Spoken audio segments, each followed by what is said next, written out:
Hello बच्चों, let's read the question. If sin I divided by sin R equal to constant, the value of this constant depends upon.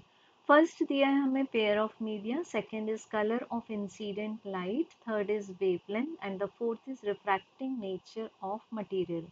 तो बच्चों इसके लिए सबसे पहले हम समझते हैं in short the concept of refraction of light. तो इसके लिए हम ले लेंगे एक interface. Let this interface is denoted by AB.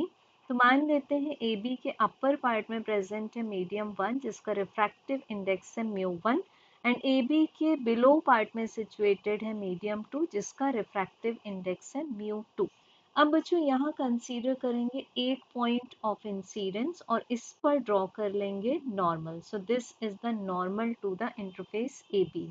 अब बच्चों मान लेते हैं कि ये आती है एक ray of incidence, incident ray of light आ रही है और ये एंगल हो जाएगा with the normal angle of incidence.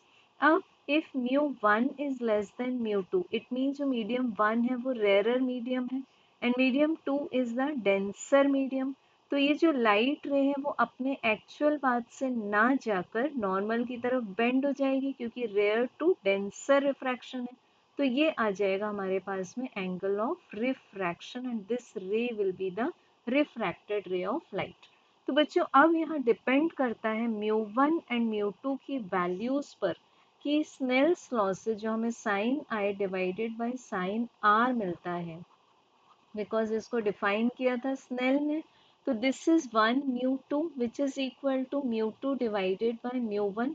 हम और इसको लिख सकते हैं speed of light in first medium to that in second medium is equal to the wavelength of light in first medium to that in the second medium. So इस तरह से हम देख सकते हैं कि जो कांस्टेंट की वैल्यू है ये पेयर ऑफ मीडिया पर डिपेंड करती है.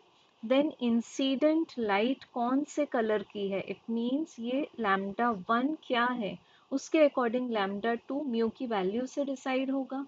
तो पेयर ऑफ मीडिया पर भी डिपेंड करता है, कलर ऑफ इंसिडेंट लाइट पर भी डिपेंड करता है, वेवलेंथ पर भी डिपेंड करता है एज वेल एज μ2 की वैल्यू μ1 के कंपैरिजन में क्या है, it means refracting nature of material पर भी डिपेंड करता है.